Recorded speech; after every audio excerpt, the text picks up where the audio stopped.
बोलो जयकारा बोल मेरे श्री गुरु महाराज की जय। बोलो सांचे दरबार की जय। बोलो श्री अनंतपुर वासी भगवान की जय। बोलो नंगली निवासी भगवान की जय। महापुरुषों की भी यही मौज होती है। उन्होंने जो यह रचना रचाई है, सब गुरुमुख यहाँ आकर भक्ति का सच्चा लाभ प्राप्त करें और अपना लोक परलोक सफल करें। सबको आज के इस समागम की बहुत बहुत बधाई हो। इस प्रकार शुभ मुहूर्त के इस दृश्य को मन मंदिर में बिठाते हुए सबने दिव्य अलौकिक आनंद की अनुभूति की। श्री प्रभु जी ने भी समस्त संगत को अपना शुभ आशीर्वाद प्रदान करते हुए निज मुख से मुबारकबाद दी। उस सुहाने सुखद अवसर पर ऐसा प्रतीत होता है कि मानो देवतागण भी इस समारोह में सम्मिलित होकर नव मंडल से पुष्प वृष्टि कर रहे हैं। महापुरुष हर क्षण हर पल परमार्थ पथ की ओर उत्तरोत्तर बढ़ते हुए अनवरत जीव कल्याण करते हैं। जिस पर उनकी कृपा दृष्टि पड़ जाए, अनायास ही उनका उद्धार कर देते हैं। अहमदनगर में श्री मंदिर का मुहूर्त करने के पश्चात श्री प्रभु जी कार द्वारा श्री प्रयाग धाम की ओर जा रहे थे। साय समय सड़क के एक और कार रुकवाई। वहां पर खेत में 10 मिनट तक भ्रमण करते रहे। खेत के किनारे पर खड़े हुए बुजुर्ग व्यक्ति पर आपकी दृष्टि पड़ी। उनकी ओर निहारते हुए पुनः कार में विराजमान हो गए। कुछ समय आगे जाने पर कार रुकवाई और स्वयं नीचे उतरकर सेवादार को संग लेकर सड़क पर चलने लगे। पीछे पीछे धीरे धीरे कार भी आ रही। खेत के किनारे खड़े उस बुजुर्ग व्यक्ति को अपने पास बुलाया और फरमाया, भगवान का नाम राम राम लेते हो? उसने कहा, नहीं, मुझे खेत के कार्य से अवकाश ही नहीं मिलता। श्री प्रभु जी ने उस पर कृपा करते हुए पुनः फरमाया कि खेत में काम करते हुए या अन्य कोई काम करते हुए भगवान का नाम राम राम जरूर जपा करो। श्री वचन श्रवण करते ही उस बुजुर्ग ने राम नाम का उच्चारण किया और अपने अंदर एक नई स्फूर्ति को पाया। उसने श्री चरणों में मत्था टेका। महाप्रभु जी ने कार में से प्रसाद मंगवाकर उसे प्रसाद देते हुए पुनः फरमाया कि चलते फिरते उठते बैठते राम नाम का जाप किया करो। श्री सद्गुरुदेव जी महाराज स्वयं उस व्यक्ति के लिए लौटकर आए और उसके संस्कार जगाए। यही है परमार्थ पथ की महानता और विशालता का एक स्वरूप। इन गुप्त रहस्यों को जीव बुद्धि नहीं समझ सकती। इस आश्रम के बन जाने से श्री प्रयाग धाम से श्री आनंदपुर तथा श्री आनंदपुर से श्री प्रयाग धाम जाने वाले गुरुमुखों को सुविधा मिल गई। ट्रक, पिकअप तथा अन्य गाड़ियां यहाँ जलपान कर कुछ विश्राम पा लेती हैं। आसपास के लोगों को सत्संग और सेवा का स्थान मिल गया है। समय समय पर श्री सद्गुरुदेव जी महाराज भी यहाँ श्री दर्शन देकर गुरुमुख प्रेमियों को घर बैठे ही श्री दर्शन से लाभान्वित करते हैं। करुणामयी श्री सद्गुरुदेव जी महाराज ने स्थान स्थान पर इन विशिष्ट आश्रमों की स्थापना करके सत्संग के द्वार खोल दिए। जहाँ आसपास के क्षेत्र में रहने वाले गुरुमुख प्रेमियों को सत्संग की अविरल धारा में मंजन करने का परम सौभाग्य मिलता है, जो कि पूर्वले जन्मों के पुण्य संस्कारों का शुभ सूचक है।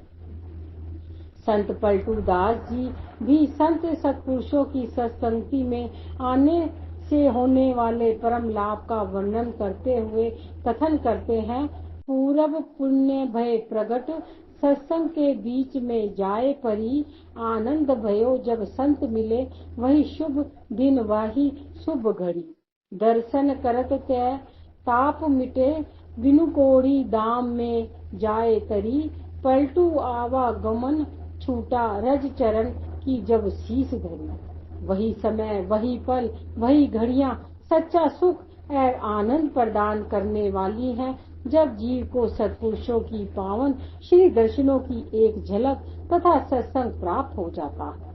महापुरुषों की चरण रज के प्रताप से जीव के जन्म जन्मों के कर्म बंधन कट जाते हैं, हृदय निर्मल हो जाता है, अध्यात्म ज्ञान की रश्मियों से अंतर्मानस आलोकित हो उठता है, आवागमन के चक्र से छूटकर आत्मा परम पिता परमात्मा से एकाकार हो जाती है। स्वर्णागीन परमार्थ। संत दरिया साहेब जी महापुरुषों की अगध गति का वर्णन करते हुए अपनी वाणी में फरमाते हैं, माछी पंछी साध का दरिया मार्ग नाही, अपनी इच्छा से चले हुक्म धनी के माही। वर्णन करते हैं कि जिस प्रकार मछली और पक्षी का कोई निश्चित मार्ग नहीं होता, अर्थात मछली पानी में तैरती हुई चारों दिशाओं में घूम जाती है, पक्षी आकाश में स्वच्छंदता से विचरण करता है, उसी प्रकार संत जन भी अपनी दूरदरगाही मौज से इस धरा पर विचरण करते हैं। स्थान स्थान पर जाकर सोई मानवता को जगाकर उन्हें सत्य का संदेश देते हैं, जागरूकता प्रदान करते हैं, सर्व सुखदायिनी सुमंगलकारी भक्ति की दात से माला माल करते हैं। श्री सद्गुरुदेव जी महाराज भारत के प्रत्येक राज्य के नगरों में सत्संग प्रवचनों द्वारा ज्ञान प्रदान करने के लिए पधारते, गुरु भक्ति के उच्च सिद्धांतों और साधनों की जागृति प्रदान कर अज्ञान अंधकार के आवरण को हटाते, मानुष जन्म के कर्तव्य का बोध करवाते, संत मत के सिद्धांतानुसार अनवरत दिन रात परमार्थ को उत्तरोत्तर उन्नति पथ पर बढ़ाने के लिए भरसक प्रयत्न करते हैं। संक्षिप्त रूप में से इनका वर्णन दिया जा चुका है।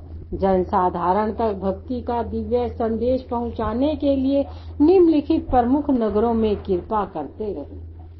काशीपुर उत्तराखंड, आनंदकंद, नैनाभिराम, सुखधाम, श्री श्री 108, श्री परमहंस दाता दयाल जी, श्री पंचम पातशाही जी हर समय अपने प्रेमी गुरुमुखों की हार्दिक पुकार को सुनकर खिंचे चले जाते। महाप्रभु जी का स्नेह, सहानुभूति और बेतार से तार से जुड़ा हुआ, मानो वो प्रेम अनन्य प्रेमी भक्तों के हृदय में अनवरत प्रफुटित रहता। उधर प्रेमी अपने प्रीतम के ध्यान में विभोर होकर मधुर लीलाओं का गुणगान करते हुए हर पल साकार श्री दर्शन करने के लिए लालायित रहते, और इधर आराध्य देव अंतर्यामी प्रभु भी वहां पहुंचकर उनके भावनानुसार उनके जीवन में सौंदर्य, माधुर्य, प्रेम अमीय बरसाते। युग युग से विरध संभारनहार भक्त प्राण तल पाल का प्रण निभाते आए हैं, निभाते रहेंगे। जब जब भी जिस स्थान की धरती की पुकार श्री सद्गुरुदेव जी महाराज के चरण कमलों में यह विनय करती है कि अपनी पावन चरण रज के स्पर्श से मुझे कृतार्थ कीजिए, वहाँ वहाँ महाप्रभु जी उस धरा की पुकार को सुनकर वहाँ रहने वाले प्रेमी भक्तों पर भी अपनी अनंत कृपा बरसाते हैं। ऐसे ही उत्तर प्रदेश के उत्तराखंड की काशीपुर नगरी भी श्री सद्गुरुदेव जी महाराज की चरण रज पाने के लिए आतुरता से परीक्षारत थी। बाई शब्द दर्शनानंद जी और बाई भक्ति कृष्णानंद जी ने श्री चरणों में प्रार्थना की कि प्रभु काशीपुर में भी कृपा करके आप इस धरती के भाग्य जगाए। हमारे प्राण धन हृदय सम्राट श्री श्री 108 श्री परमहंस अवतार श्री तृतीय पातशाही जी महाराज ने हम गुरुमुखों पर असीम कृपा बरसाकर इस धरती को अपने पावन चरण कमलों से कृतार्थ किया। अब आप भी यहाँ पधार कर प्रेमी गुरुमुखों के उत्साह को बढ़ाएं और उनके हृदय में अपने प्रेम को उजागर कर उन्हें भक्ति से माला माल करें। श्री सद्गुरु दाता दयाल जी ने उनकी विनय को स्वीकार कर काशीपुर कृपा करने का कार्यक्रम बनाया। सर्वप्रथम सन 1971 वैसाखी पर्व के पश्चात आपने श्री आनंदपुर से श्री संत नगर कृपा फरमाई। श्री संत नगर के प्रेमियों को कुछ दिन दर्शन देने के पश्चात आपने वहां से कार द्वारा रोशनपुर शहर में कृपा की। वहां से फिर अभनपुर पधारे। अभनपुर से आपने मुरादाबाद होते हुए काशीपुर में कृपा की। काशीपुर की बाई शब्द दर्शनानंद जी व उनकी संगत में महाप्रभु जी का बड़ी धूमधाम से स्वागत किया। सूर्य देव भी अपना स्वर्णिम प्रखर तेज लिए हुए श्री प्रभु जी के तेजोमयी नूरानी स्वरूप के दर्शन का सौभाग्य पाकर फूला ना समा रहा था। श्री प्रभु जी ने यहाँ के प्रेमियों को अपनी दिव्य लीलाओं, पावन प्रवचनों और अन्य प्रेम से खूब निहाल किया और उनके हृदय में प्रेम भक्ति का स्तोत्र बहा दिया। महाप्रभु जी के निजी सेवक महात्मा शब्द प्रेमानंद जी भक्त वेश में थे। उस समय श्री चरण कमलों में समर्पित हो चुके थे। श्री प्रभु जी ने उन्हें श्री आनंदपुर में पूछा, प्रेमी, हम काशीपुर जा रहे हैं, वहाँ तुम्हारे परिवार वाले भी मिलेंगे, तुम उनके मोह में तो नहीं फंस जाओगे? महात्मा जी ने भोले भाव से विनय की, स्वामी जी, जिसे आपके श्री चरणों का दुर्लभ प्रेम मिल जाए वह दुनिया के मोह में नहीं फंस सकता। यह सुनकर महाप्रभु जी अत्यंत प्रसन्न हुए। वह सौभाग्य दिन भी आ गया जब महाप्रभु जी काशीपुर शहर में पधारे और महात्मा जी के घर को भी किरदार किया। उनका पूरा परिवार एवं रिश्तेदार संबंधी सभी उपस्थित थे। आपने महात्मा जी को बुलाकर फरमाया, तुम्हारे पीछे माता रमावती, पिता अमरनाथ रस्तोगी व परिवार के सभी सदस्य खड़े हैं। इनमें से तुम्हें सबसे अधिक प्रेम कौन करता है? महात्मा जी ने पीछे मुड़कर सबकी ओर देखा और श्री चरणों में सिर झुकाते हुए विनय की, प्रभु, सबसे अधिक प्रेम तो आप ही करते हैं। महाप्रभु जी मंद मंद मुस्कुराते हुए फरमाने लगे, ठीक है, अब तुम हमारे हो। उन्हें सारे परिवार को आशीर्वाद प्रदान किया। बाई जी और सब संगत ने अन्य प्रेम को देखकर महाप्रभु जी अत्यंत प्रसन्न हुए।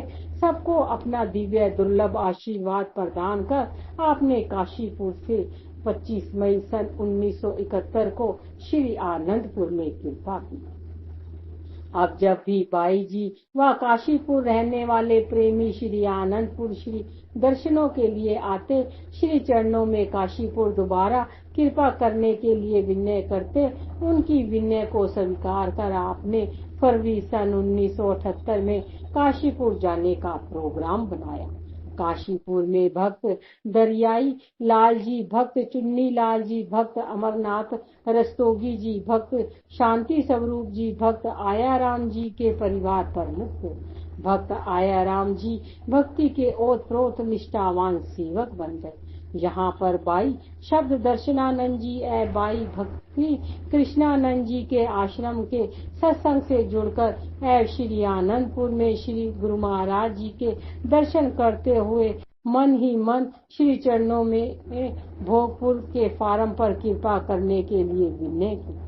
श्री प्रभु जी की मौज पहले भी यही थी कि यहाँ पर एक बड़ा आश्रम बनाया जाए ताकि उत्तराखंड के समीप एवं दूरवर्ती जिज्ञासु जन सत्संग एवं दर्शन का लाभ उठा सके।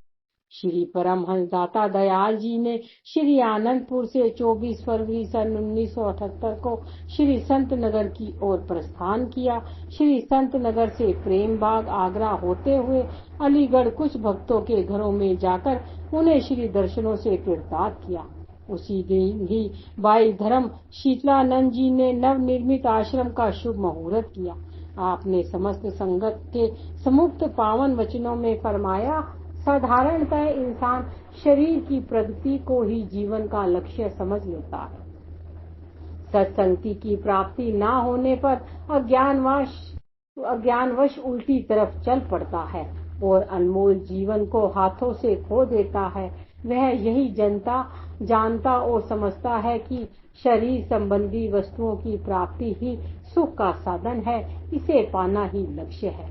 परंतु यह विदित नहीं कि शरीर कितने दिन का मेहमान है। यह हाथ से चला गया तो क्या बनेगा? जीव असली काम को भूलकर नकली काम में लग गया है। शरीर मिला था आत्म कल्याण की पूर्ति के लिए, आत्मिक उन्नति के लिए, किंतु जीव आत्मा को भुलाकर शरीर को अपने ढंग से प्रयोग में लाने लगा। यह शरीर है अनमोल, परंतु है मिट्टी का पुतला। कुछ एक श्वासों का उपहार इसे मिला है। जब श्वास खत्म हो जाएंगे तो यह उपहार वापस लिया जाएगा। इंसान का यदि अपना लक्ष्य पूरा ना हुआ तो दिल की अभिलाषा अधूरी रह जाएगी।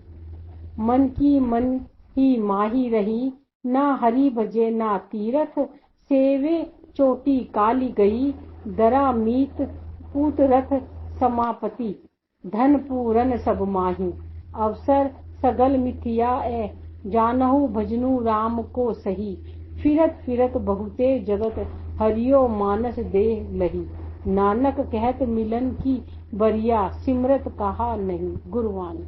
ए जीव, तू संसार में आकर अपना प्रयोजन सिद्ध कर, अपने लक्ष्य पर दृष्टि रख, अन्य ख्यालों और विचारों की ओर ध्यान ना दे। यदि अपना लक्ष्य सिद्ध ना किया तो समय आने पर जब श्वास तेरी देह से निकल जाएंगे तो उस समय तुझसे कुछ ना बन सकेगा। संत सतगुरु की शरण में जा, ताकि तेरा आवागमन का चक्र छूट जाए। वहाँ तुझे भक्ति नाम की दौलत मिलेगी, शब्द की कमाई का सुअवसर प्राप्त होगा, जिससे भव बंधन से मुक्त हो जीव मुक्त हो जाएगा। चिरकाल से जो आत्मा परमात्मा से बिछड़ी हुई है, मालिक का नाम जपकर एक रूप हो जाएगी। प्रेमी भक्तों एवं संगतों ने श्री प्रभु जी के चरणों में शुभ मुहूर्त की बधाइयां दी और घर बैठे बैठे श्री दर्शनों से निहार करने का कोटि कोटि आभार प्रकट किया। कुछ भक्तों ने मिलकर श्री चरणों में विनय की कि हम नित्य प्रति श्री आरती में यह गायन करते हैं, हम जैसे भाग्यन को गृह दर्शन दीना। आज वह प्रत्यक्ष श्री गुरु महाराज जी ने अलीगढ़ को कृतार्थ कर दिया है। सबको आशीर्वाद प्रदान कर महाप्रभु जी ने आगे बुलंदशहर की ओर प्रस्थान किया। 25 तारीख को प्रातः लगभग 11:30 बजे बुलंदशहर में कृपा फरमाकर बाई गोपालानंद जी के आश्रम का शुभ मुहूर्त करके आई हुई संगत को पत्र पुष्प भेंट करने का सुअवसर प्रदान किया। उस समय आश्रम के स्थान भी छोटे होते थे और संगतें भी सीमित होती थी। वहाँ का कार्यक्रम पूर्ण कर आप साय समय काशीपुर में बाई भक्ति कृष्णानंद जी के आश्रम पर पधारे। यहाँ की संगत ने श्री प्रभु जी का भाव भीना स्वागत किया। इस आश्रम का भी नव निर्माण हुआ। अतः महाप्रभु जी ने भी इसका शुभ मुहूर्त कर श्री वचन फरमाए। परमात्मा ने मनुष्य को किस प्रयोजन के लिए विश्व में भेजा और मनुष्य यहाँ आकर कौन सा काम करने लगा। कुटुंब परिवार का बढ़ाना और उसका भरण पोषण करना, केवल यही तो जीवन का उद्देश्य नहीं। मानव को यह अनुपम शक्ति इसलिए तो नहीं मिली कि नाशवान विश्व के नश्वर और अस्थिर सामानों व पदार्थों के निर्मित इसे खर्च करता रहे। इन पदार्थों को एकत्र करना विचारवानों का धर्म नहीं, वे इसे तुच्छ समझते हैं। जिस प्रकार व्यंग्य आदमी की आंख में दोष होने से उसे छोटी चीज भी बड़ी दिखाई देती है, वैसे ही जिस मनुष्य की दृष्टि सही नहीं देखती, मात्र उसी की दृष्टि में संसार एक बड़ी वस्तु प्रतीत। इसलिए विचार से काम लेना है और ईश्वर की दी हुई शक्ति को निरर्थक खर्च नहीं करना है। परंतु यदि मनुष्य इस दिव्य शक्ति को मिट्टी में मिला दे, लाल व जवाहर खरीदने की अपेक्षा कौड़ियों का व्यापार करे, तो उसे समझदार व बुद्धिमान कौन कहेगा। यह भी सत्य है कि इस तर्क की समझ तभी आती है जब मनुष्य को सौभाग्य से सत्पुरुषों की समीपता मिल जाती है। अपनी सुरती की धारा को सब ओर से मोड़कर मालिक के प्यार और भक्ति में लगाना ही लाभदायक होता है। ईश्वर का नाम ही सत्वस्तु है और संपूर्ण बंधनों से छुटकारा दिलाने वाला है। इसलिए सत्पुरुष उपदेश देते हैं कि मनुष्य अपनी सुरती की धारा को सत्य नाम की कमाई में खर्च करे और अपना लोक परलोक संवार ले। नाम की कमाई से परमात्मा के धाम में प्रतिष्ठा प्राप्त करे और अपने जीवन का कल्याण भी कर ले। श्री प्रभु जी ने रात्रि को वहीं विश्राम किया। प्रातः 26 तारीख को रोशनपुर चक पर कृपा फरमाई। आपने यहाँ पहुंचकर पूरे स्थान का निरीक्षण किया। यहाँ 4 दीवारी का काम चल रहा था। इस हेतु जिस आवश्यक सामान की कमी थी, उसकी पूर्ति के लिए काशीपुर से मंगवाने की श्री आज्ञा फरमाई। इस प्रकार सब सेवकों को सेवा कार्य सौंप कर आप सायं 7:30 बजे भक्त आया राम जी के फार्म पर भोगपुर में कृपा की। अपने परम आराध्य देव कृपा सागर प्रभु जी को अपने घर में विराजमान हुआ देखकर भक्त जी की खुशी का पारावार न। काशीपुर आश्रम में रहने वाले स्थायी निवासी 22 जन एवं सेवकाएं तथा कुछ प्रमुख भक्तों के परिवार यहाँ पहले से ही पहुंचे हुए थे। भक्त नंद किशोर जी भी पावन श्री दर्शन करने यहाँ आए। बाई जी ने विनय की कि भक्त जी ने चारों धाम की यात्रा पर जाना था। श्री दर्शनों के लिए इन्होंने अपना तीर्थ यात्रा का कार्यक्रम स्थगित किया। श्री प्रभु जी ने फरमाया, भक्त जी सारे तीर्थ धाम तो यहाँ आ रहे हैं, इससे बड़ा तीर्थ और कहाँ होगा। समय पाकर इसी स्थान पर भक्ति रूहानियत का आलीशान तीर्थ बने। श्री मुख से ये वचन श्रवण कर उसकी आत्मा गदगद हो उठी और उन्होंने नतमस्तक हो कोटि आभार प्रकट किया।